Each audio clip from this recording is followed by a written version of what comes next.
Commissioner ने doctor की team को बेचैन देखा तो पास जाकर खुद पूछ लिया, क्या हुआ डॉक्टर? कुछ हमें भी बताओ, या सब कुछ खुद ही डिस्कस कर लेंगे? डॉक्टर, सर आप मेरे साथ मेरे केबिन में चलिए। वहां जाकर उनको बैठने की तरफ इशारा करके डॉक्टर ने अपने पीछे रखे खोपड़ी का ढांचा उठा लिया और पेन से सबको समझाने लगा।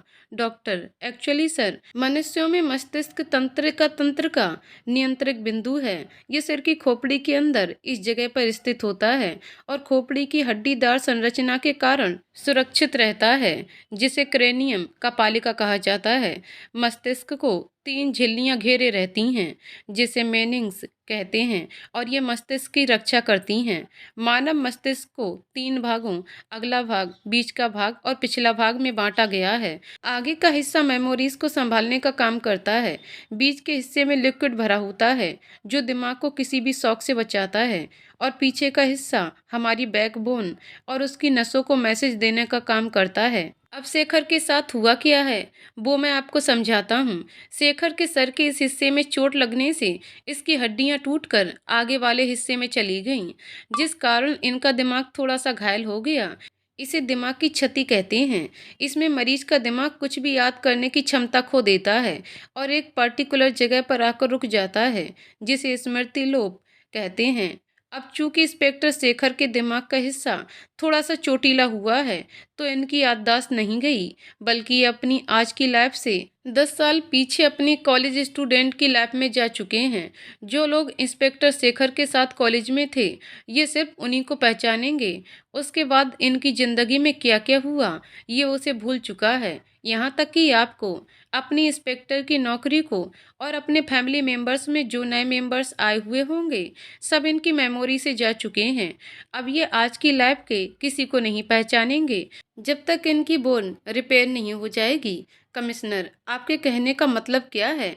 अब इंस्पेक्टर शेखर हमेशा ऐसे ही रहेंगे? डॉक्टर, नहीं सर, मैंने न्यूरोलॉजिस्ट को बुलाया है। वही इस केस को ज़्यादा अच्छा समझ सकते हैं। उनके साथ डिस्कस करके कुछ इंजेक्शन और कुछ दवाइयों के सेवन से हम कुछ समय में आमनेसिया जैसी समस्या को खत्म करके मरीज को ठीक कर सकते हैं। बस जब तक वो आकर इंस्पेक्टर शेखर की रिपोर्ट नहीं देख लेते, तब तक मैं कुछ नहीं कह सकता, कहकर डॉक्टर फोन करने लगा और वो तीनों उठकर डॉक्टर के केबिन से बाहर निकल आए। सुवन, सर हम इनके फैमिली को इनकी कंडीशन के बारे में इन्फॉर्म कर देना चाहिए, क्या कहते हैं आप? कमिश्नर, हाँ, मैंने इनके घर पर फोन कर दिया था। उनकी वाइफ और उनके पापा आते होंगे। इतना कहकर कमिश्नर सामने पड़ी कुर्सी पर जाकर बैठ गया। इंस्पेक्टर शेखर को आईसीयू से वार्ड में शिफ्ट कर दिया गया। वह हैरान परेशान से अपने बेड पर लेटे कमरे की छत को देखे जा रहा था, जैसे कुछ गहरा सोच रहा हो। कमिश्नर उसके पास जाकर खड़े हुए तो उसको देखते ही शेखर एकदम घबरा गया और उठकर बैठता हुआ बोला, सर मैंने कुछ नहीं किया, मैं तो कॉलेज से घर जा रहा था और वो रास्ते में 4 लड़के एक लड़की को छेड़ते हुए आपस में लड़ रहे थे। मैं उनके पास गया और लड़की का हाथ उनसे छुड़वा कर उनको आपस में एक दूसरे से छुड़वाने लगा। उनमें से एक ने मेरे ही सर में पीछे से रॉड मार दी। इसमें मेरी कोई गलती नहीं है। चाहो तो मैं आपको 4 लड़कों की क्लास भी बता सकता हूँ, आप जाकर खुद ही उनसे पूछ लो, कहकर शेखर चुप हो गया। कमिश्नर, घबराओ मत शेखर, हमने 4 लड़कों को पकड़ लिया, अब तुम निश्चिंत रहो। शुक्रिया सर, कहकर शेखर लेट गया और आंखें बंद कर लीं। कमिश्नर, इनसे मिलो शेखर, ये दोनों वही भले लोग हैं जो तुम्हें हॉस्पिटल लेकर आए थे। शेखर, शुक्रिया अंकल। शेखर ने जैसे ही सुवन को अंकल कहा, विश्व मुंह दबाकर हंसने लगा और धीरे से पीछे से बोला, वाह सुवन अंकल, बहुत अच्छा साउंड कर रहा है। अब कल से मैं भी तुम्हें इसी नाम से पुकारूंगा। सुवन ने पीछे करके कोहनी उसके पेट में मारी और बोला, चुप खड़ा नहीं रह सकता, जब देखो टर टर करता रहता है। शेखर, अंकल अभी मेरे पापा आएंगे, मैं आपको उनसे मिलवाता हूँ, आप जाना नहीं। सुवन ने कुछ नहीं कहा, बस स्माइल करके उसके हाथ पर हाथ रखकर शेखर के साथ रूम से बाहर जाकर बैठ गया। विश्व, यार सुवन, अच्छे भले लड़के की क्या हालत हो गई। पता नहीं बेचारे को ठीक होने में कितना टाइम लगेगा। मुझे इसके परिवार वालों के ऊपर तरस आ रहा है कि क्या हाल होगा जब इसे ऐसे देखेंगे। सुवन, हाँ यार, सही कह रहा है तू। इतने में कमिश्नर भी शेखर के रूम से बाहर आ गया और उन दोनों से बोला, मैं बाद में आता हूँ। शेखर का स्टेटमेंट तो मैं ले नहीं सकता, तो आपके पास जो वीडियो क्लिप है, फोटोज हैं, वह मुझे दे देना। देखता हूँ उससे जो हो पाए। विश्व, जी सर, मैं अभी आपके फोन पर सेंड करता हूँ, कहकर विश्व ने रिकॉर्डिंग डाउनलोड पर लगा दी। इंस्पेक्टर शेखर की तो ये हालत है, पता नहीं सर सौम्या होश में आने के बाद किस तरह से रिएक्ट करेगी। सुबन ने आईसीयू के दरवाजे की तरफ देखते हुए कमिश्नर से कहा, कमिश्नर, हम भी उसी का इंतजार कर रहे हैं मिस्टर शर्मा। ये कहकर वो शेखर के रूम में चले गए। इंस्पेक्टर शेखर के घर से सब आ चुके थे और उसकी हालत देखकर सब बहुत परेशान हो रहे थे। उसकी पत्नी रोमा का तो रो रो कर बुरा हाल था, क्योंकि शेखर उसे भी नहीं पहचान रहा था। विश्व और सुबन अंदर गए और उनसे जाकर बोले, आप परेशान मत होइए, शेखर जल्दी ठीक हो जाएगा। यस, ही इज एब्जैक्टली राइट, कहते हुए डॉक्टर न्यूरोसर्जन के साथ अंदर आए और शेखर के पापा देसराज से बोले, इनसे मिलिए, ये इंडिया के जाने माने न्यूरोसर्जन मिस्टर देशमुख हैं और ये इंस्पेक्टर शेखर की रिपोर्ट देखकर आपसे बात करने आए हैं। जी सर, कहिए, देसराज ने डॉक्टरों से कहा। डॉक्टर देशमुख, मिस्टर देसराज, मैंने शेखर की सारी रिपोर्ट और एमआरआई देखी हैं।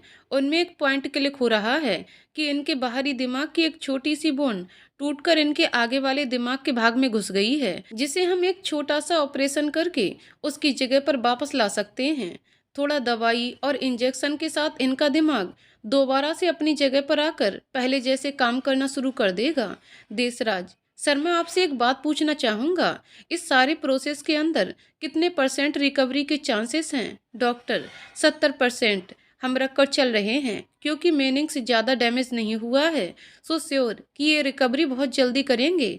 अगर आप मुझे परमिशन दें तो मैं एज सुन एज इसकी सर्जरी प्लान करना चाहूँगा, जिससे आपको रिकवरी रिजल्ट जल्दी मिले। देसराज सर, प्लीज़ आप खर्चा भी बता दीजिए ताकि मैं अरेंज कर सकूं। प्लीज़ अंकल, आप खर्चे की चिंता मत कीजिए, जितना भी शेखर के इलाज के ऊपर लगेगा वह मैं लगाऊंगा। इंस्पेक्टर शेखर ठीक होने चाहिए, कहकर सुमन ने डॉक्टर शेखर के पापा के कंधे पर हाथ रखा। देसराज, बेटा, मैं तुम्हें नहीं जानता, पर जरूर तुम्हारे साथ मेरा कोई पिछले जन्म का नाता होगा। सुवन, मैं पिछले और अगले जन्म का यकीन नहीं करता, बस इस जन्म में मैं रिश्ते बनाने में यकीन रखता हूँ और मेरा मानना है शेखर मेरे छोटे भाई जैसा है, इसलिए इसके इलाज की आप चिंता मत कीजिए। बस मेरे एक अपने के लिए दुआ कीजिए और डॉक्टर आप अपना बेस्ट कीजिए, बाकी सब आप मुझ पर छोड़ दीजिए। सुवन ने विश्व की तरफ देखा।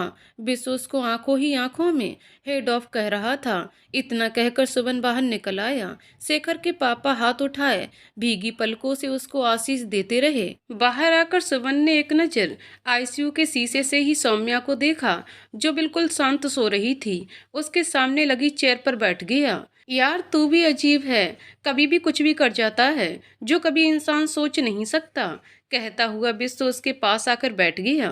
सुवन, देख यार, तू जानता ही है भगवान ने मुझे इतना दिया है, मैं अगर दोनों हाथों से भी खर्च करूं तो खत्म नहीं होगा, तो क्यों ना मैं उसको किसी अच्छे काम के लिए खर्च करूं। पैसा तो आता जाता रहेगा, पर जो ये आशीष दिल से मुझे मिली है, शायद इससे मेरी सौम्या मौत के मुंह से बाहर आ जाए। पैसे की चिंता नहीं, वो और आ जाएगा, बस सौम्या की चिंता है, कहकर वो वहीं बैठा रहा और अपनी आंखों के आंसुओं को अंदर ही अंदर पीता रहा। 24 घंटे बीत गए, सौम्या को होश नहीं आया। सुमन 1 मिनट के लिए भी वहां से नहीं हटा। दूसरा दिन भी बीत गया।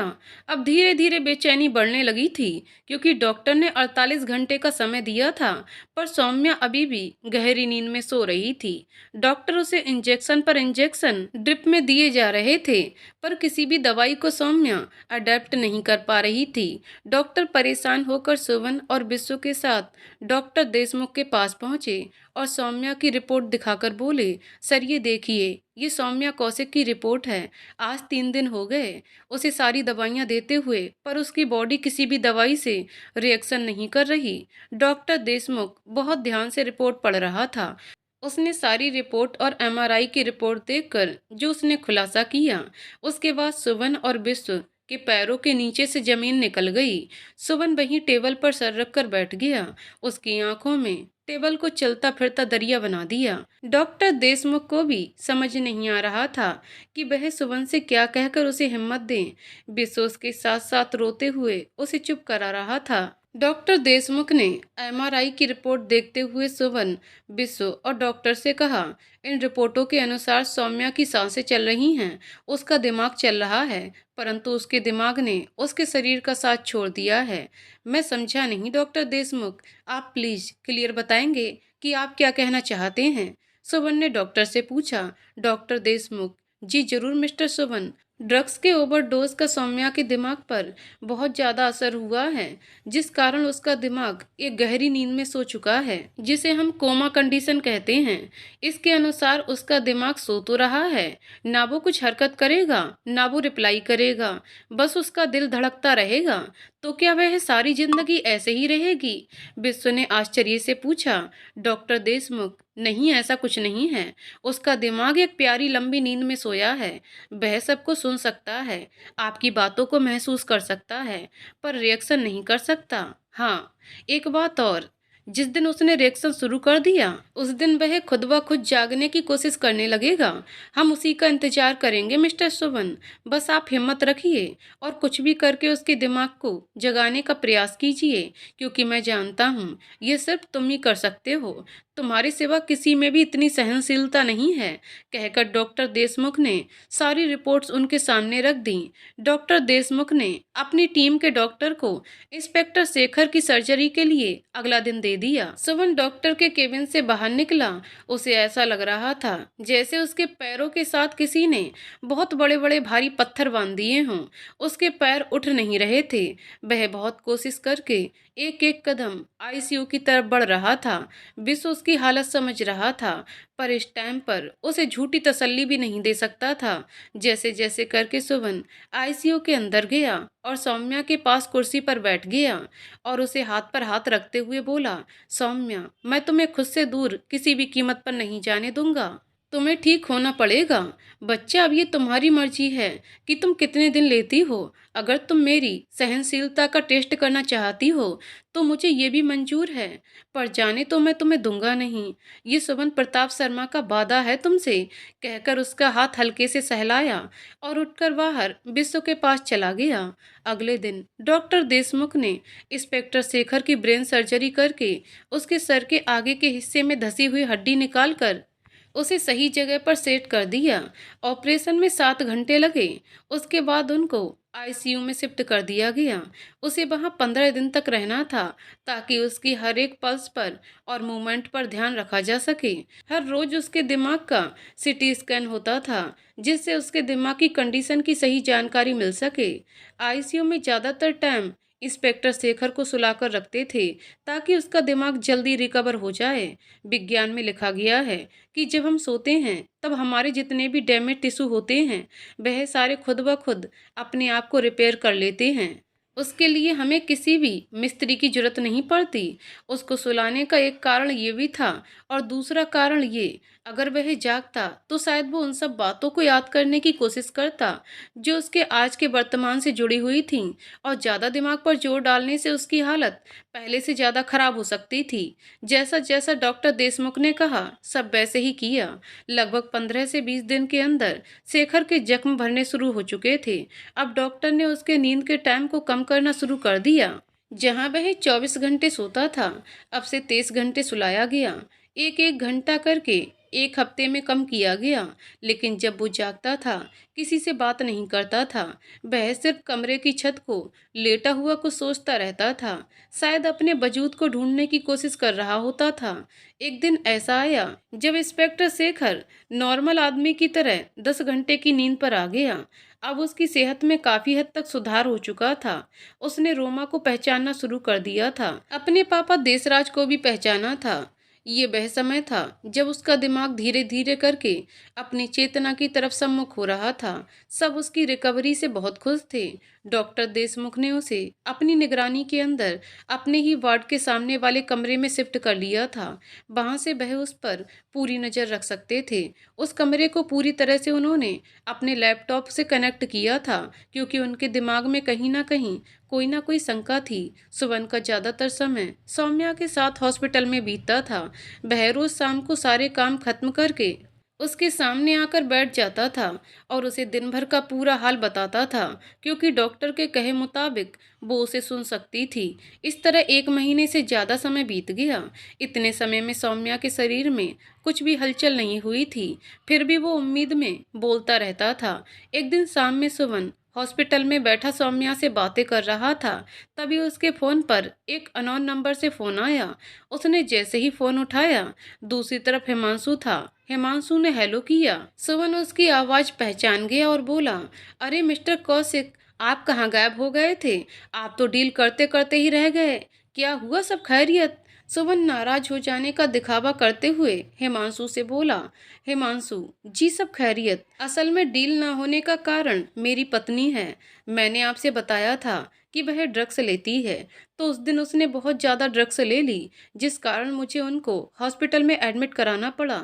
सुवन सो सॉरी। अब कैसी हैं वह? हिमांशु पहले से बेटर हैं। सुवन आप मुझे बताइए कि आप डील कब फाइनल करना चाहते हैं? हिमांशु एज सुन एज, जितनी जल्दी हो सके। सुवन ओके गुड, मैं पेपर रेडी करवा कर रखता हूँ। आप बस मुझे ये बता दीजिए कि आप मुझसे मिलने यहाँ कब आ सकते हैं? हिमांशु सॉरी मिस्टर शर्मा, मैं वहाँ नहीं आ सकता, थोड़ा सा शेड्यूल टाइट है। अगर आप बुरा ना माने तो मैं आपको अपना एड्रेस सेंड कर दूंगा, तो आप आ जाएं। हम वहीं बैठकर डील फाइनल कर लेंगे। रजिस्ट्री पेपर आप बनवा लीजिए, मैं उसकी पेमेंट कर दूंगा। बाकी जब आप आएँ तो पेमेंट साथ में ले आइए। सुवन बात आपकी ठीक है हिमांशु कौशिक, पर आप मुझे ये बताइए कि मुझे आना कहाँ है? हिमांशु मैं आपको एड्रेस मैसेज कर दूंगा। सुवन ये आपका नंबर है, मैं सेव कर लूं? हिमांशु नहीं सर, ये मेरा नंबर नहीं है, क्योंकि मेरा परमानेंट नंबर खो गया है। अपनी वाइफ को संभालने के चलते मेरा फ़ोन कहीं मिसप्लेस हो गया, इसीलिए मैंने अभी तक नंबर नहीं लिया। जल्दी आपको मैं दोबारा कॉल करके सब बताता हूँ, कहकर हिमांशु ने फ़ोन रख दिया। सुमन ने फ़ोन करके कमिश्नर को सारी बात बताई। हिमांशु इस बात से अनजान था कि हॉस्पिटल में उसकी वाइफ सौम्या को संभालने वाला सुवन ही है, क्योंकि जो उसे यहाँ के अपडेट दे सकती थी वह पुलिस लॉकअप में बंद थी। हिमांशु ने अपने आखिरी पत्ते का इस्तेमाल करते हुए सुमन से डील फाइनल करने की बात कही, क्योंकि वो ज़्यादा से ज़्यादा पैसे लेकर वहाँ से पुलिस से बच निकले और एक अच्छी जिंदगी बिता सके। कमिश्नर ने सुमन को हिमांशु के टच में रहने को कहा और ये भी कहा कि उसे शक नहीं होना चाहिए कि तुम उसकी सब हरकत से वाकिफ हो। कमिश्नर को पूरी तसल्ली देकर सुमन ने फ़ोन रखा और सौम्या के पास आकर बैठ गया, उसका हाथ पकड़ा और उससे बातें करने लगा। बातों बातों में जैसे ही उसने तक्ष और अनु का नाम लिया, उसके सामने एक दृश्य था जिसकी सुवन ने कल्पना भी नहीं की थी। उसकी आंखें आश्चर्य से खुली रह गईं। सौम्या जब तुम ठीक हो जाओगी तो मैं तुम्हें बच्चों के पास लंदन छोड़ आऊंगा। वहाँ तुम अनु और तक्ष का ध्यान रखना और अपनी जिंदगी उनके साथ गुजारना। उन्होंने तुम्हें और तुमने उसे काफी मिस किया है, पर अब और नहीं, अब तुम लोग सब साथ में रहना। सुमन सौम्या का हाथ पकड़े उसके मुंह की तरफ देखे बोले जा रहा था, तभी उसका ध्यान साइड पर चल रहे मॉनिटर की तरफ गया, जहां पर सौम्या के दिल की धड़कन बहुत तेजी से ऊपर नीचे कर रही थी, जो आज से पहले हल्के हल्के फंक्शन में चलती थी। शायद आज वो सुमन से कुछ कहना चाह रही थी। सुमन सौम्या के चेहरे के दोनों तरफ अपने दोनों हाथ लेते हुए बोला, सौम्या मैं जानता हूँ तुम मुझे सुन सकती हो, प्लीज वापस आ जाओ यार, बहुत मुश्किल है तुमको इस हालत में देखना। सौम्या की बंद आंखों की कोरों से दो बूंदें आंसुओं की बहकर उसके कान के पास से नीचे तकिए पर जा गिरी। सुवन ने फोन करके डॉक्टर देशमुख को बुलाया। देशमुख ने आते ही उसे चेक किया और बोला, सुवन तुम कर सकते हो, मुझे नहीं पता किस बात से, लेकिन आज सौम्या के दिल ने हल्का सा अपना प्रेजेंट दिखाई है। ये धीरे धीरे करके शायद अपनी जगह पर आ जाएगा। कीप इट अप कहकर डॉक्टर चले गए। सुवन खुद में मंथन करने बैठ गया। मैंने ऐसा क्या कहा था कि सौम्या का दिमाग हलचल पर उतारू हो गया। बहुत देर सोचने के बाद भी उसे उस बात का तार नहीं मिला जिसकी वजह से सौम्या के दिमाग में झनकार हुई थी। रात हो गई थी, सो उसने अपना फ़ोन उठाया और सौम्या के रूम से बाहर निकलकर घर चला गया। घर पहुंचते ही माँ सामने ही बैठी थी, उसे देखते ही बोली, आजकल कहाँ रहता है, सारा दिन तेरा अता पता ही नहीं चलता। माँ यहीं तो हूँ, मैं कहाँ जाऊँगा। सुवन ने जवाब दिया। माँ, जब से अवंतिका गई है तूने तो घर आना ही छोड़ दिया है। ना तू यहाँ आता है, ना दिखता है, ना ही कब इसका कुछ पता है। उसे तो कम से कम घर ले आ। सुवन, कहाँ से लाऊं मैं माँ? उसे तो तुम्हारी बहू जाते हुए अपने भाई को गोद दे गई थी। अब तो कोर्ट में लड़ रहा हूँ इसी उम्मीद पर कि कभी तो वापस मेरा बेटा मुझे मिलेगा। कहकर सुवन माँ की गोद में सर रख कर लेट गया। उसकी आंखों से आंसू बह रहे थे और माँ बार बार अपने हाथ से अपना आंचल दबाए उनको साफ कर रही थी और बोले जा रही थी, मत रो बेटा, कबिस हमारा है, आज नहीं तो कल वो हमारे पास ही आएगा, बस सही वक्त आने दे। उनकी बातें सुनकर उसे बहुत सुकून सा मिल रहा था। तभी उसे ध्यान आया कि जब वह तक्ष और अनु की बात कर रहा था उसी समय मॉनिटर पर सौम्या की हार्ट बीट अचानक से बढ़ी थी। उसने उसी टाइम डॉक्टर देशमुख को फोन मिलाया और बोला, sorry disturb you that time sir, पर सर मुझे पता चल गया। सौम्या की हार्ट बीट किस कारण से बढ़ी थी? डॉक्टर, हाँ बताओ। सुवन, सर मैं उस समय उनके बच्चों की बातें कर रहा था।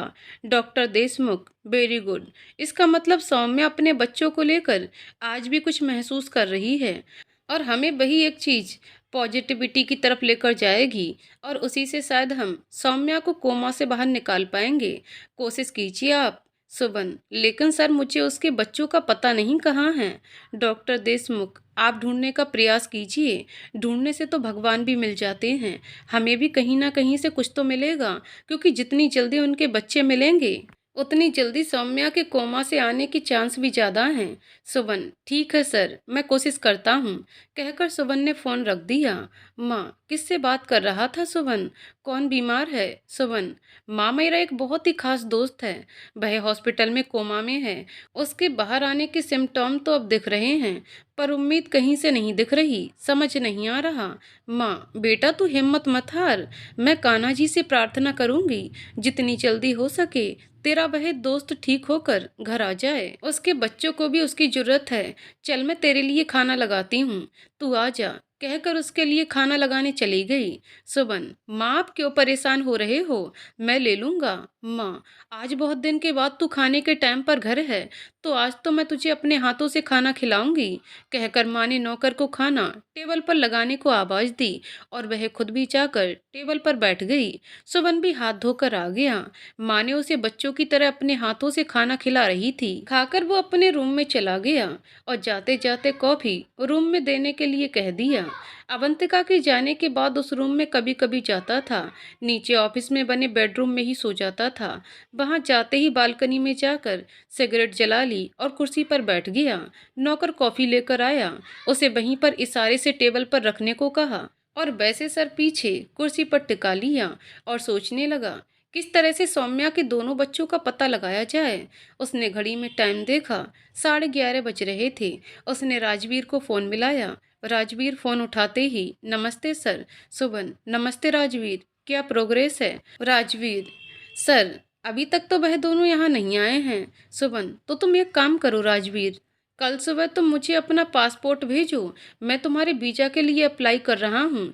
तुम लंदन जा रहे हो? राजवीर, बट लंदन पर क्यों? सुवन, रिलैक्स राजवीर, क्योंकि वहां जाकर तुम्हें सौम्या के दोनों बच्चों का पता लगाना है कि वह किस हॉस्टल में हैं। राजवीर, सुवन सर, लंदन में कम से कम 125 बोर्डिंग हॉस्टल हैं और लगभग इतने ही प्राइवेट पीजी हैं जिनमें बच्चे रहते हैं। सुवन, तो तुम क्या 125 बोर्डिंग हॉस्टल में 2 बच्चों को खोज नहीं सकते? राजवीर, सर बहुत मुश्किल काम है, आप इतना आसान मत समझो। सुवन, देखो राजवीर, मैंने जितना तुम्हें अब तक दिया है उससे डबल दूंगा, घाटे का सौदा नहीं है। सोच लो इसी बहाने लंदन का लंदन घूम लेना और मेरा काम भी कराना।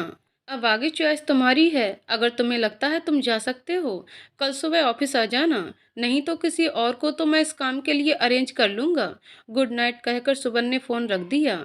इसके बाद उसने बिस्सु को फ़ोन मिलाया। मीसा ने फ़ोन उठाया, बोली, अरे यार कहीं तो उसे चैन से मरने दे। सुबन, मीसा फ़ोन बिस्सु को दे दे, एक बात करूँगा, उसके बाद में पूरी रात यहीं मरेगा तेरे पास, चिंता मत कर। मीसा, अगर मना करूंगी तब बड़ा तुम मानोगे, मेरी जान तो तुम छोड़ोगे नहीं। सुवन, जब तुझे पता है तो चुपचाप फोन दे दे। कहकर दोनों हंसने लगे। मीसा ने ले जाकर फोन बिस्सु को दिया। बिस्सु, हाँ बोल, इस टाइम फ़ोन। सुवन, मैंने राजवीर से लंदन जाने के लिए कहा है। बिस्सु, अच्छा फिर? सुवन, फिर क्या? देखते हैं। नानुकुर कर रहा है सुबह तक, देखते हैं क्या करता है। आया तो ठीक, वरना कोई और ढूंढता हूँ इस काम के लिए। बिस्सु, ओके। सुवन, अच्छा सुन, तेरे पास रवि का कोई फ़ोन आया क्या? बिस्सु घड़ी देखते हुए, आया तो नहीं, कर लूँ क्या? सुवन, ना अभी मत कर, वरना तेरी मिसा तुझे गोली मार देगी। रवि से सुबह बात करते हैं, सो जा तू, रखता हूँ। बिस्सु, सुवन यार, तू भी सो जा, न जाने कितनी रातों से सोया नहीं। सुवन ने हाँ कहकर फोन रख दिया, पर उसकी आंखों में नींद नहीं थी। उसके दिमाग में बहुत कुछ चल रहा था, कुछ उसके बस में था और कुछ बस के बाहर। फिर भी कोशिश वो जरूर करेगा, सौम्या को पहले जैसी करके उसके बच्चों से उसे मिलवाना है। अपने दिमाग में चल रहे सवालों में जूझते जूझते कब सुबह हो गई उसे पता ही नहीं चला। कॉफी भी पड़ी रह गई। खत्म हुआ तो रात का इंतजार और सुबन के सिगरेट के 3 पैकेट। सुबन उठा, बेड के साइड टेबल पर उसकी अवंतिका और कबिस की फोटो रखी थी। उठाकर बेटे के चेहरे पर हाथ फेरा और नहाने चला गया। नहा धोकर नीचे पहुंचा तो माँ मंदिर में पूजा कर रही थी। माँ के पास 2 मिनट खड़े होकर भगवान जी के सामने नतमस्तक हुआ। माँ ने आरती दी। आरती लेकर माँ के पैर छुए और नाश्ते की टेबल की तरफ बढ़ गया। नौकर साहब, ऑफिस में बिस्सु सर आकर बैठे हैं, चलो एक काम करो, मेरी और बिस्सु की चाय नाश्ता नीचे ही लेकर आ जाना, कहकर सुबह ऑफिस में चला गया। 9 बज रहे थे। क्या बात है बिस्सु, तुझे रात नींद नहीं आई जो सुबह सुबह यहाँ पहुँच गया? क्या करूं जाने मन, तेरे थोबड़े की आदत हो गई है, दिल ही नहीं लगता मेरा तुझे देखे बिन। सुबन ने बड़ी गंभीरता से उसकी शक्ल देखी तो बिस्सु को हंसी आ गई। थोड़ा सा रुककर बोला, क्या बात सुवन, तेरा राजवीर तो पहुंचा नहीं अभी तक? कोई बात नहीं, बहन नहीं आएगा ना आए तो कोई नया हायर करेंगे, पर काम तो ये करके ही रहेंगे। इतना कहकर सुवन ने कुर्सी को घुमाया ही था कि राजवीर ने लाकर अपना पासपोर्ट उनके सामने टेबल पर रख दिया। राजवीर, तू डर गया, कहकर बिस्सु हंसने लगा। राजवीर, और क्या करूंगा, डरूंगा नहीं क्या सर? इतनी बुरी तरह उन्होंने मुझे धमकाया था, ये मैं ही जानता हूँ। अगर कोई ड्रिंक करता तो मैं समझ लेता कि वह पीकर गुस्सा हो रहा है। ये तो बिना पिए ही मुझसे नाराज हो गए। चल सुवन, अब चल सीधा सीधा पॉइंट पर आ जा, तू लंदन जाएगा या नहीं? तू भी ना सुवन, वो अपना पासपोर्ट लेकर आया है तो जाएगा ही, कहकर बिस्सु ने चाय का कप पकड़ा और चाय पीने लगा। नौकर ने 1 कप चाय का राजवीर के आगे भी बढ़ा दिया। वो भी कप लेकर वहीं कुर्सी पर पसर गया। सुबन ने कप लेते ही नौकर को वहां से जाने का इशारा किया और बोला, देख राजवीर, मुझे नहीं पता तू वहां जाकर कहां से और कैसे शुरू करेगा। मेरे पास उन दोनों की कोई फोटो नहीं है, फिर भी मैं कोशिश करता हूँ। अगर रितिका मुझे उनकी फोटो अरेंज करा दे तो मैं तुझे दे दूंगा। तू 2 दिन ले या 2 हफ्ते, लेकिन मुझे मेरा काम किया हुआ चाहिए। जितनी जल्दी काम उतने ज़्यादा पैसे। राजवीर, सर आपकी बात ठीक है, आप मेरा वीज़ा टिकट करा देंगे, लेकिन मैं वहाँ जाकर रहूँगा कहाँ, खाऊंगा क्या? सुबन, तेरे रहने खाने पीने का सारा अरेंजमेंट वहाँ हो जाएगा, बस तुझे अपना काम जल्दी से जल्दी वहाँ से ख़त्म करना है और उन दोनों बच्चों को लेकर इंडिया वापस आना है। अब तो वह कैसे करता है, वह तेरे ऊपर है। राजवीर, सर वैसे भी मैंने आज तक कभी किसी बात में हार नहीं मानी, इस बात में भी हार नहीं मानूंगा, काम पूरा करके ही आऊंगा। कहते हुए उसने अपने साइड सिलिंग बैग से एक लिफाफा निकाला और टेबल पर रख दिया। ये हिमांशु और विवेक के सारे सबूत हैं जो मैंने वहां से इकट्ठे किए थे, ये मैं हैंड ओवर करके जा रहा हूँ। अब इनका क्या करना है वह आप जाने, मैं चलता हूँ। अब तो घर जाकर पैकिंग शुरू कर, मैं इस हफ्ते के अंदर अंदर तेरा वीजा और टिकट का प्रबंध करके तुझे देता हूँ। तेरे पास 1 हफ्ता है तो ऐश कर फैमिली के साथ, कहकर सुवन फोटो देखने लगा और राजवीर वहां से चला गया। सुवन एक एक फोटो देखते हुए फोटो बिस्सु के आगे किए जा रहा था। तभी एक फोटो पर जाकर बिस्सु की नजर रुक गई और बहुत गौर से देखने लगा। सुवन उसकी तरफ देखते हुए, क्या हुआ, तू जानता है क्या इसे? बिस्सु, बिल्कुल जानता हूँ, आगे चल देखते हैं। जैसे जैसे आगे बढ़ते गए वैसे वैसे बिस्सु के सारे डाउट क्लियर होते चले गए। इससे पहले कि वह फोटो के ऊपर बात करते रवि का फोन आ गया। सुबन, हाँ रवि बोलो, 1 महीने से ज्यादा टाइम हो गया तुम्हें, तुमने रिपोर्ट करना भी जरूरी नहीं समझा? रवि, सॉरी सर, पर दिल्ली में अपने घर की 19 ब्रांच हैं और मैंने हर ब्रांच की एक एक डिटेल चेक की है। आप यकीन नहीं करेंगे, मरियम ने अपना बच्चा किसी भी अनाथ आश्रम में नहीं छोड़ा है। सुवन, क्या बात कर रहे हो? उसने कमिश्नर के सामने ये बात खुद कबूल की है और उसने अपना बेटा अपने घर में छोड़ा है। रवि, सर वह झूठ बोल रही है। अब क्यों बोल रही है ये मुझे नहीं पता, क्योंकि मैंने हर एक अपनों का घर का रिकॉर्ड ढूंढ मारा है। उसकी बात में कहीं से सच्चाई नहीं है। विश्व बहुत देर से बैठा हुआ उनकी बातें सुन रहा था। रवि ठीक कह रहा है सुवन, उसका बेटा किसी भी अपने के घर में नहीं है। मैं जानता हूँ वो कहाँ मिलेगा। सुवन, क्या तू जानता है? कैसे? विश्व ने फोटो उठाकर उसने फोटो आगे की और बोला, हिमांशु मरियम का बेटा इसके पास है। इसको पहचाना तुमने? बहुत देर तक दिमाग पर जोर डालने के बाद सुवन ने नामे गर्दन हिला दी। विश्व, तुम्हें याद है बेंगलुरु गए थे, जिस घर में हम रुके थे उसका मालिक है, जिसने हमें 4 दिन के लिए अपना घर दिया था। याद आया? देख यहाँ हिमांशु मरियम, मालिक के साथ जुनैद भी है, और हो ना हो मरियम का बेटा यहीं मिलेगा। चल बेटा उठ जा, काम पर लग जा, आज ये काम हम खुद करेंगे, कहकर विश्व ने गाड़ी की चाबी उठा ली। अरे बैठ जा, ये काम हम दोनों के बस का नहीं है। ना तू ही गुंडा है ना मैं गुंडा हूँ। ये काम जिसके बस का है उसी को करने के लिए कहते हैं, कहकर सुवन ने फोन कमिश्नर को मिलाया और बोला, सर हमने हिमांशु मरियम का बेटा हर जगह ढूंढ लिया, पर दिल्ली के किसी भी अपनों के घर में उसका बेटा नहीं है। कमिश्नर, मरियम ने तो यही कहा था। जी कहा तो था, लेकिन वह हमें कहीं मिलना भी तो चाहिए था। चलिए कोई बात नहीं, हम फिर से मरियम को इंट्रोगेशन पर लेते हैं और ढूंढते हैं। सर मैं आपको एक फ़ोटो व्हाट्सअप कर रहा हूँ, आप उसे देखिए। उसको देखकर मरियम से पूछें तो शायद कुछ सच्चाई आपके सामने आ जाए, कहकर सुवन ने फ़ोन रख दिया। फ़ोटो देखते ही कमिश्नर की आंखें आश्चर्य से फैल गईं, क्योंकि उसमें हिमांशु और मरियम इंडिया के सबसे बड़े हवाला किंग जुनैद के साथ खड़े थे, और दूसरे फोटो में जुनैद के हाथों का ड्रिंक का गिलास मरियम के होठों पर था। उनके साथ ही मालिक खड़ा था, जो कि हिमांशु का पड़ोसी और जुनैद का साथी था। फोटो लेकर कमिश्नर सीधा मरियम के पास जेल में पहुंचा और फोटोज उसके सामने रखते हुए बोला, मरियम मुझे इन फोटोज की सच्चाई तुम यहीं बताओगी या फिर मैं कोर्ट से तुम्हारी कस्टडी ले लूं? तुम्हें जो करना है कर लो कमिश्नर, सच्चाई तुम्हें ना अब पता चलेगी ना ही कोर्ट से कस्टडी लेने के बाद। मेरा ये मुंह कभी नहीं खुलेगा, बस तुम ये जान लो, कहते हुए बेशर्मी से हंसते हुए मरियम ने मुंह दूसरी तरफ घुमा लिया। जिनके सर पर तुम उछल रही हो ना मरियम, बहुत जल्दी वह तुम्हारे साथ ही होंगे, तब तुम तो क्या तुम्हारे फरिश्ते भी मुंह खोलेंगे, कहकर कमिश्नर वहां से चल दिया। कमिश्नर साहब तो फिर एक काम करना, मेरे फरिश्तों से ही मुंह खुलवाना, क्योंकि मैं तो कुछ ही दिन में यहाँ से रफू चक्कर होने वाली हूँ।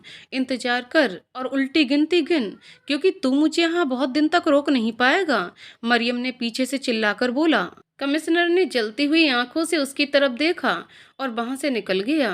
वहां ड्यूटी पर तैनात इंस्पेक्टर और इंचार्ज सबको बुलाकर उसकी पूरी निगरानी की हिदायत दे दी और स्पेशल जेल से मरियम की कस्टडी के लिए कोर्ट में एप्लीकेशन डालने को कहकर वहां से निकल गया। दूसरी तरफ इन सब बातों से अनजान हिमांशु ने सुवन को अपना एड्रेस मैसेज कर दिया। उसे 10 दिन का टाइम दिया था। 10 दिन के अंदर वह पैसों का अरेंजमेंट करके दिए गए एड्रेस पर पहुंच जाए। वहां वह प्रॉपर्टी के पेपर पर साइन कर देगा और पैसे उससे ले लेगा। साथ में ये डील उसने थोड़ी सी कॉन्फिडेंशियल रखने के लिए कहा था, क्योंकि उसके कोई दुश्मन उसके पीछे पड़े थे।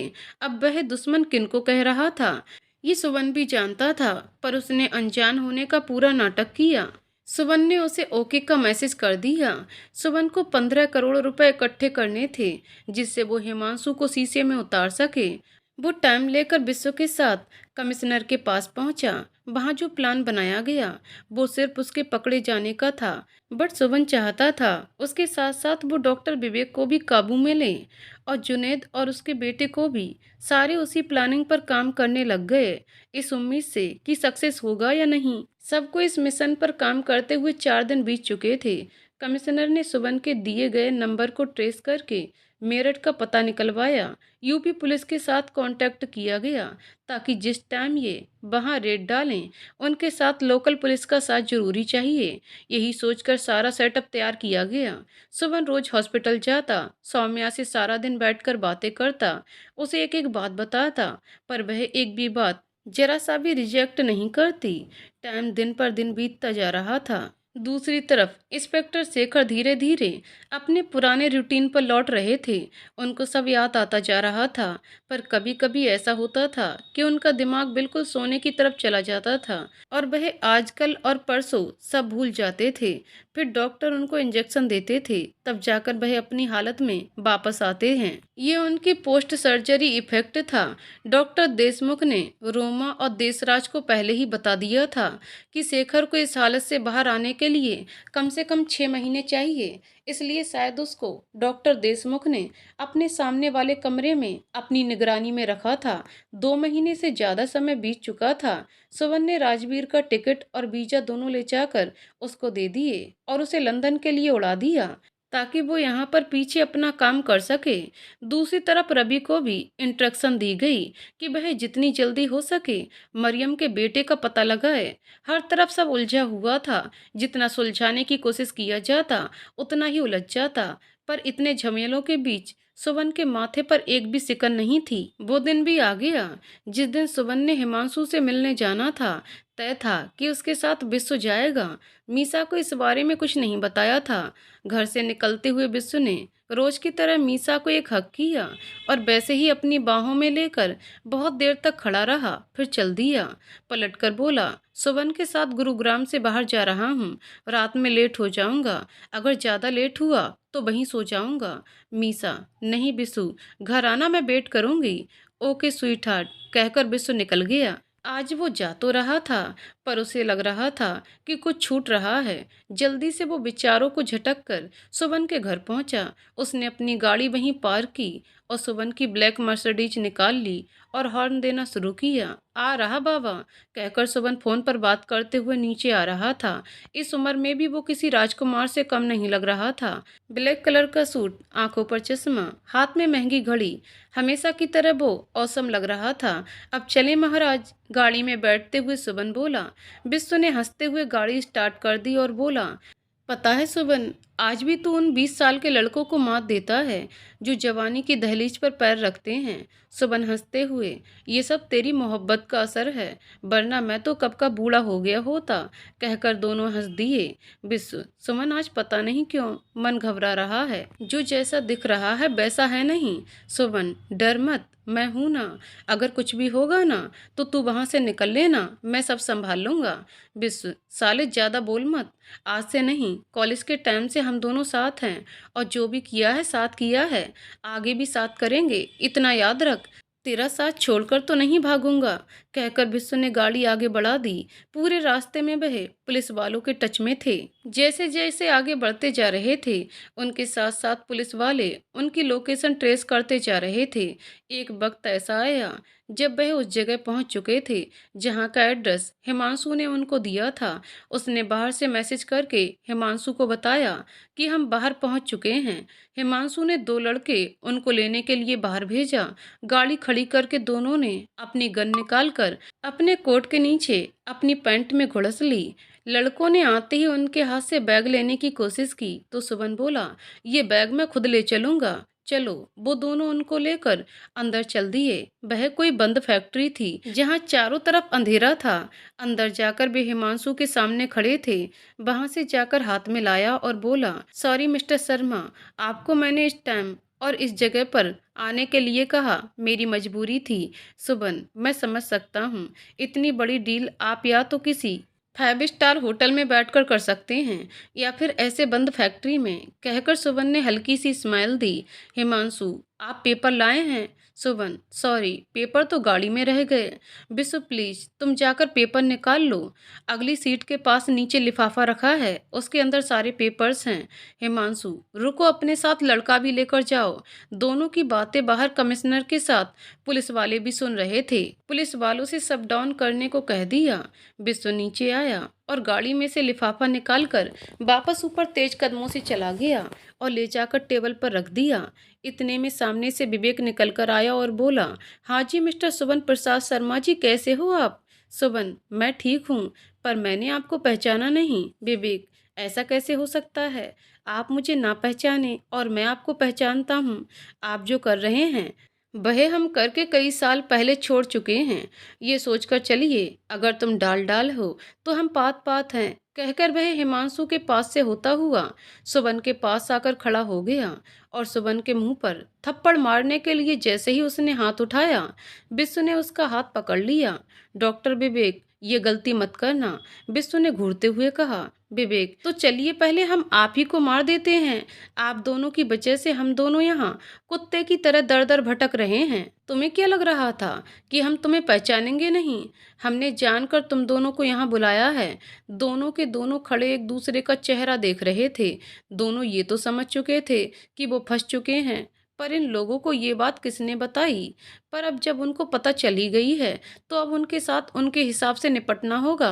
इसके लिए दोनों अपने आप को तैयार कर रहे थे। हिमांशु ने हंसते हुए ड्रिंक का गिलास उठाया और मुंह को लगा लिया। गिलास खाली करते हुए बोला, अब ये जो पैसे आप लेकर आए हो, इन पैसों को यहाँ रखो और चुपचाप दीवार की तरफ मुंह करके खड़े हो जाओ। सुबन बिस्सु ने आंखों ही आंखों में एक दूसरे के साथ बात की, क्योंकि दोनों एक दूसरे को बहुत अच्छे से समझते थे। फिर सुबन बोला, चलो अच्छा है, तुम्हें ये पता लग चुका है, पर देर से ही सही पता चला कि हम कौन हैं। पर हमें तुमसे कुछ भी नहीं चाहिए। हम तो बस तुम्हारे साथ एक डील फाइनल करने आए हैं। तुम डील फाइनल करो, पैसे लो और हमें जाने दो। और साले, वह जो बाहर मामे अपने साथ लेकर आया है, उसका क्या? विवेक चिल्लाया। मैं किसी मामे को लेकर नहीं आया। अभी तुम्हारा लड़का बिस्सु के साथ नीचे गया था, पूछो उसको, कोई मामा दिखा? सुवन ने बड़े आराम से जवाब दिया। विवेक ने लड़के की तरफ देखा तो उसने नामे गर्दन हिला दी। सुवन, देखिए मिस्टर कौशिक, तो लड़ाई झगड़े में और ना ही खून खराबे में यकीन करता हूँ। मैं एक सीधा सा नियम बनाता हूँ कि जियो औरों को भी जीने दो। अगर कोई मेरे गिरेबान पर हाथ डालता है तो मैं उसका हाथ तोड़कर पूंछ बनाने में 1 सेकंड नहीं लगाता। और रही बात, अगर आपको तुम सबको ये बात समझ में नहीं आ रही तो मुझे अब तुमसे ये डील करनी ही नहीं है, कहकर उसने हाथ दूसरे तरीके से भी समझाना आता है। चल बिस्सु, कहकर जैसे ही सुवन ने हाथ ब्रीफ केस की तरफ बढ़ाया, इससे पहले कि वह ब्रीफ केस उठा पाता, उसके हाथों के ऊपर 2 हाथ और रख गए। एक हाथ जुनैद का था और दूसरा हाथ विवेक का। विवेक, तुम्हें यहाँ लाने का मकसद ही यही था, ताकि ये पता लगा लिया जाए कि हमारे बारे में पुलिस को क्या क्या पता है। सुबन गुस्से से, देख बे, ना तो मैं पुलिस वाला हूँ और ना ही पुलिस और तुम्हारे बीच का इंटरप्रेटर। ठीक से समझ आया तुझे? जो तुझे लग रहा वो तू जान और तेरे आसपास वाले बढ़िया होगा। तुम वह काम करो जो तुम करना चाहते हो। अब मैं ये डील नहीं करना चाहता, इसलिए मैं जा रहा हूँ, कहकर जैसे ही सुबन ने पैर बाहर की तरफ बढ़ाए, उनका रास्ता गोलियों ने रोक लिया।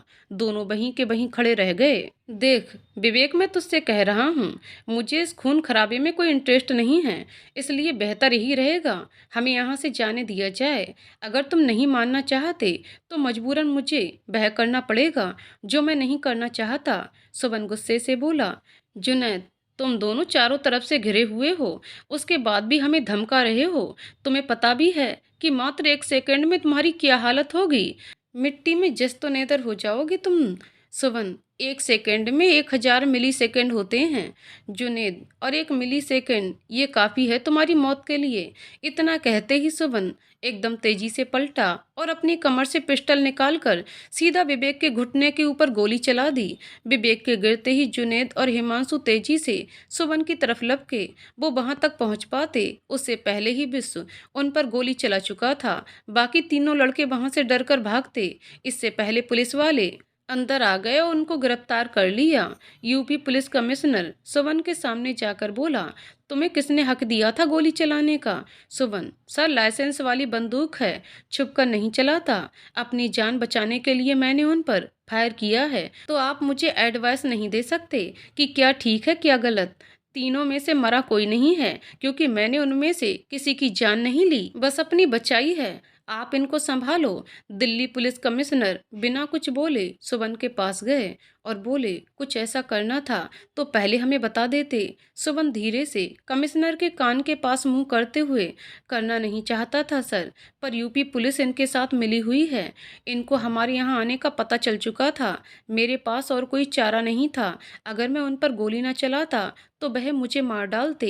मजबूरन अपनी अपनी रक्षा करने के लिए मुझे गोली चलानी पड़ी। आप परेशान मत होइए, मैं और विश्व आपको अपनी पिस्टल सेंडर कर देते हैं। बाकी मैं खुद ही कोर्ट में देख लूँगा। बस आप इनको जितनी जल्दी हो सके यहाँ से दिल्ली शिफ्ट कीजिए, वरना कुछ ही देर में आपको इनके मरने की खबर आ जाएगी। कहकर सुबन हिमांशु के पास पहुँचा, जो अपना कंधा पकड़े खून से लथपथ वहाँ बैठा था, और बोला, हिमांशु तुम्हारा बेटा कहाँ है? हिमांशु कराहते हुए, मरियम के पास। सुबन, मरियम के पास नहीं है, इसीलिए तुमसे पूछना चाहा मैंने। उसे मरियम को दिया था, इसलिए मरियम बता सकती है कि वह कहाँ है। वो ठीक तो है ना? चिंतित होते हुए हिमांशु ने पूछा।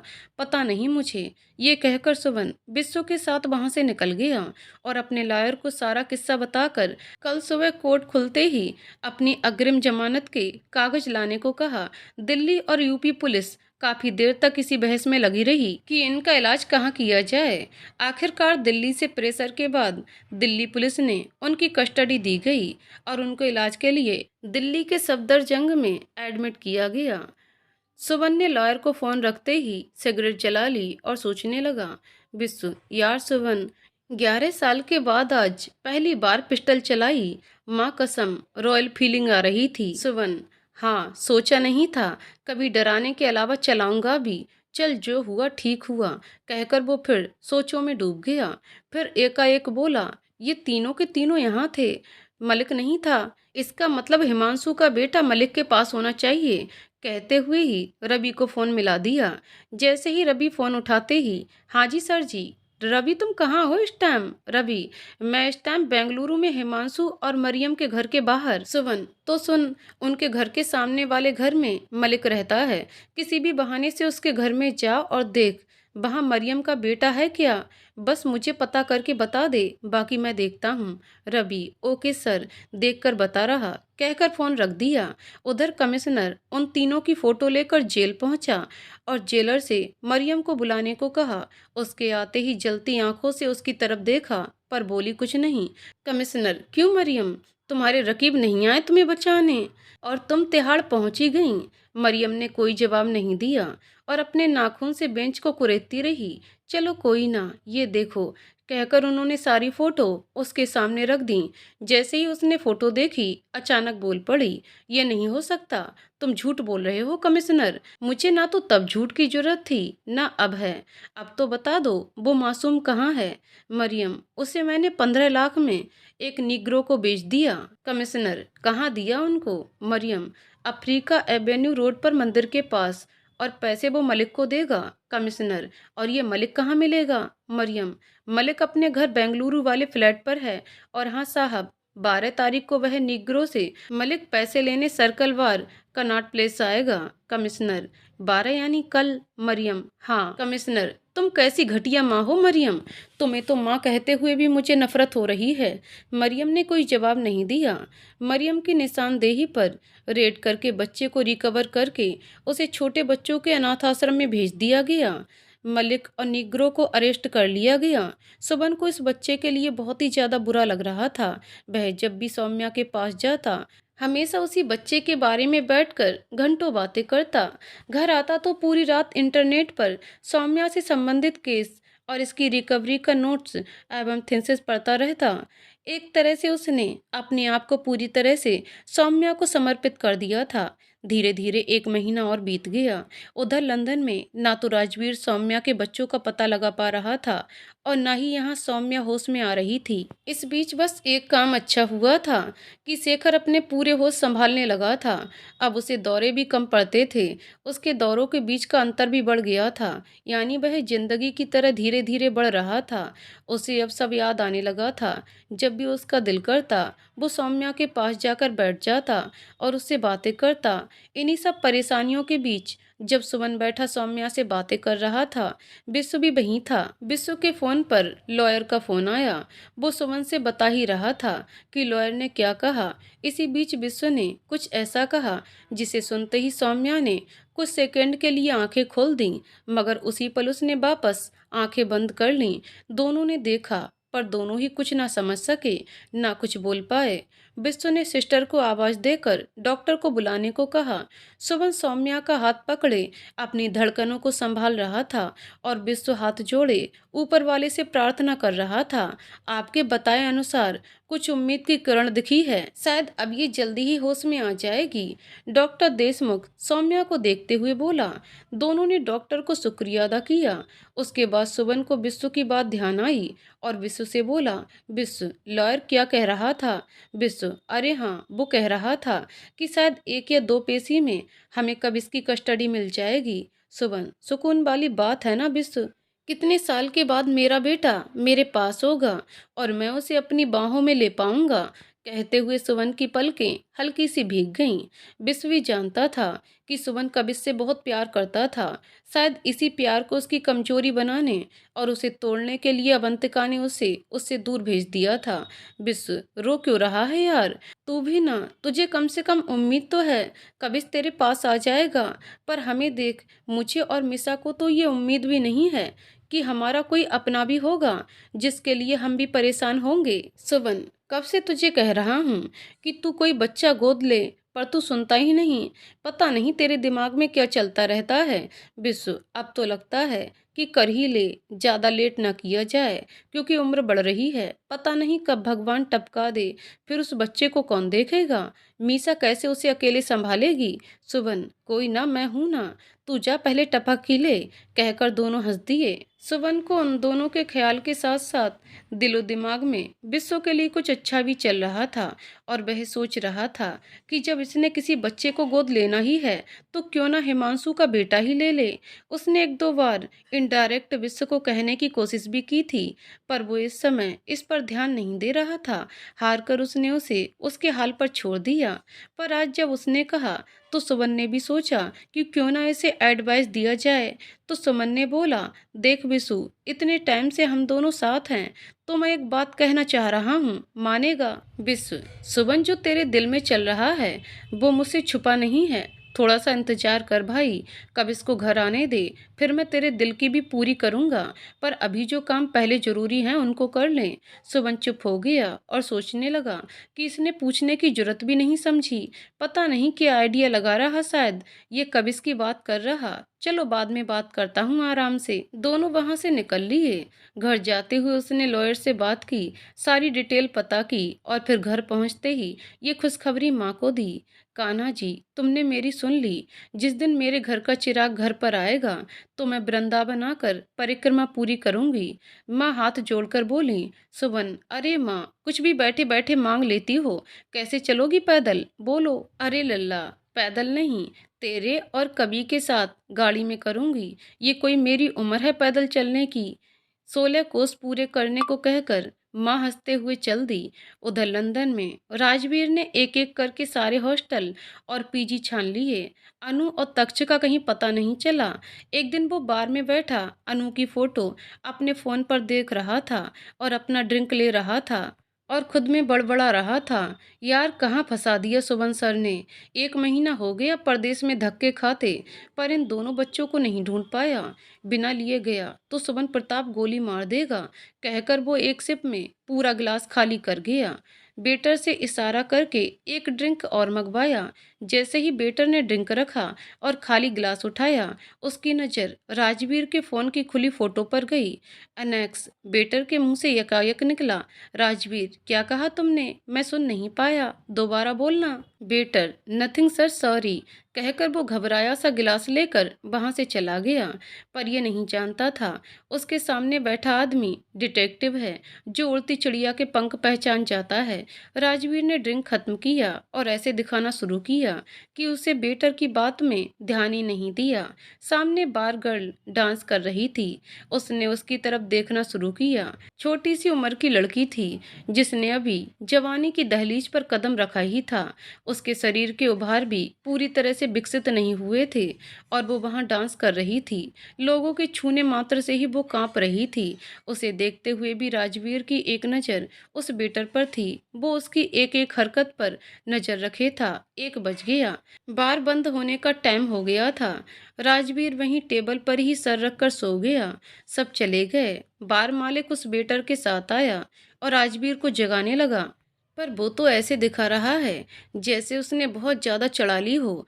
टोनी, तुम्हें कितनी बार कहा है कि किसी भी नए कस्टमर को ज़्यादा ड्रिंक सर्व मत किया करो। अब इसकी हालत देखो, कौन है, कहाँ रहता है, हम कैसे इसे इसके घर तक पहुँचाएंगे, बोलो। बेटर, सर सिर्फ 2 सर्व किए थे, उसमें ही लुढ़क गया। इसमें मेरी क्या गलती? अब क्या करें इसका, ये तो सोच। दोनों वहीं कुर्सी पर बैठ गए और उसे जगाने की कोशिश करने लगे। बाकी के लड़के बार साफ करने लगे। सर, एक बात कहूँ?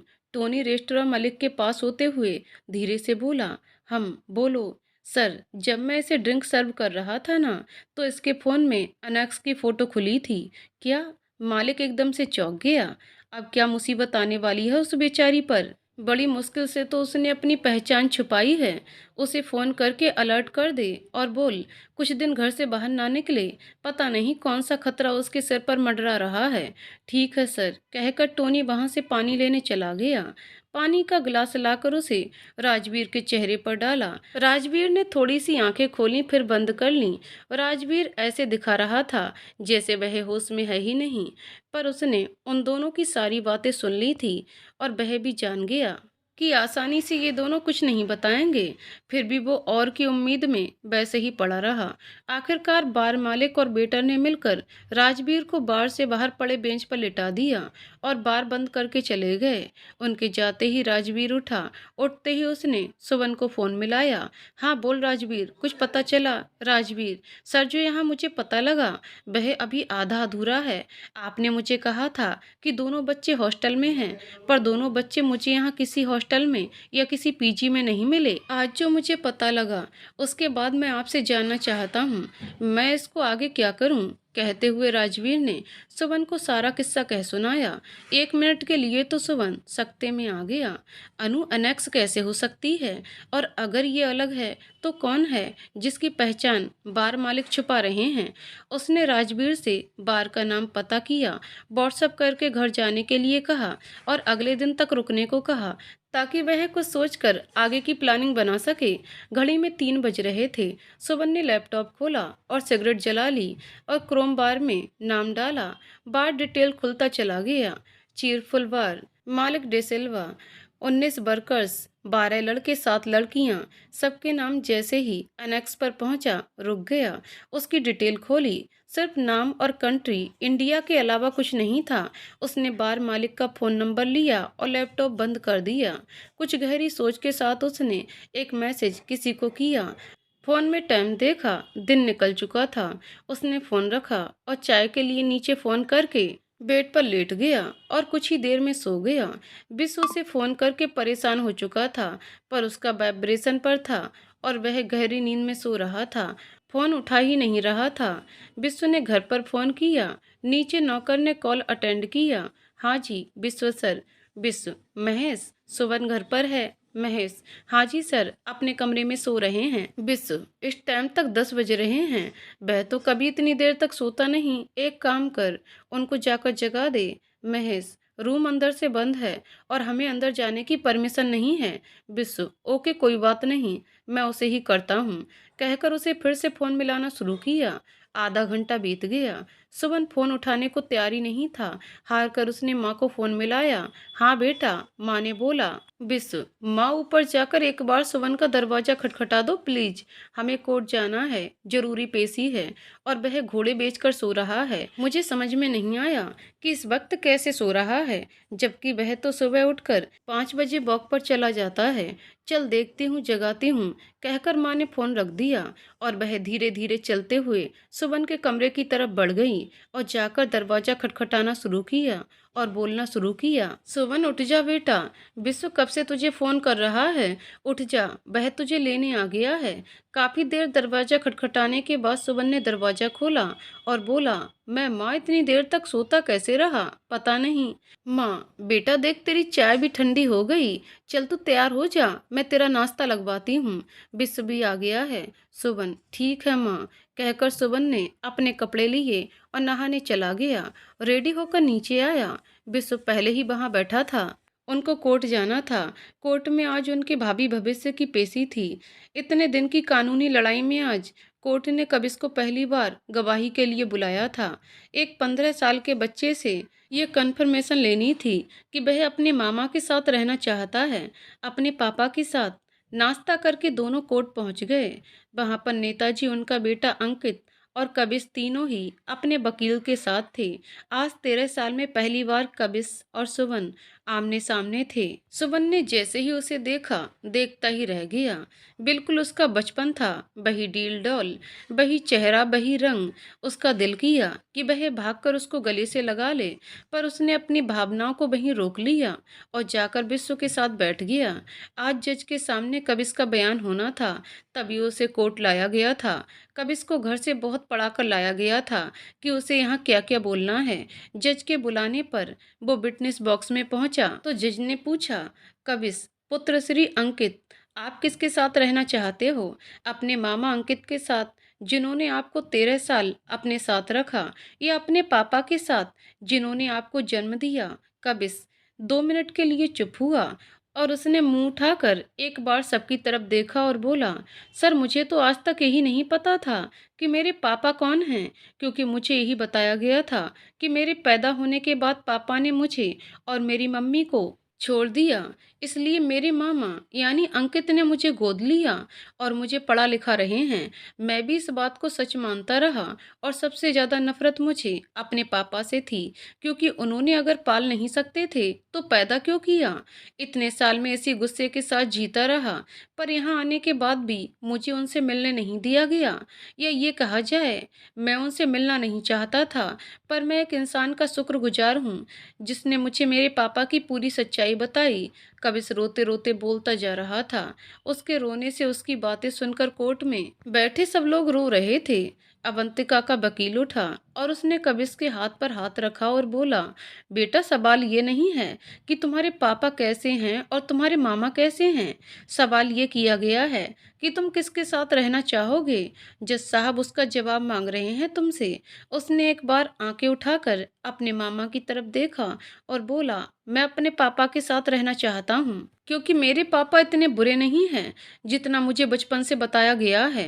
अंकित का मुंह एकदम उतर गया, उसकी आंखों में खून उतर आया। वो गुस्से में उठकर खड़ा हुआ और बोला, रहेगा तो तू इसी हरामी की औलाद ना, खून तो तेरे अंदर इसी का है। सपोले को जितना मर्जी दूध पिला लो, वो कभी अपना नहीं बनेगा, सांप ही रहेगा।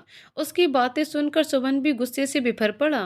मुंह संभाल कर बातें करो, ऐसी वाली बकवास मैं किसी की नहीं सुनता हूँ। मैं भूल जाऊंगा कि मेरे सामने कौन है। उन दोनों की गहमा गहमी देखकर जज ने उनको शांत करने के लिए बाहर निकालने के लिए बोल दिया। सुवन सॉरी बोलकर वहीं बैठ गया।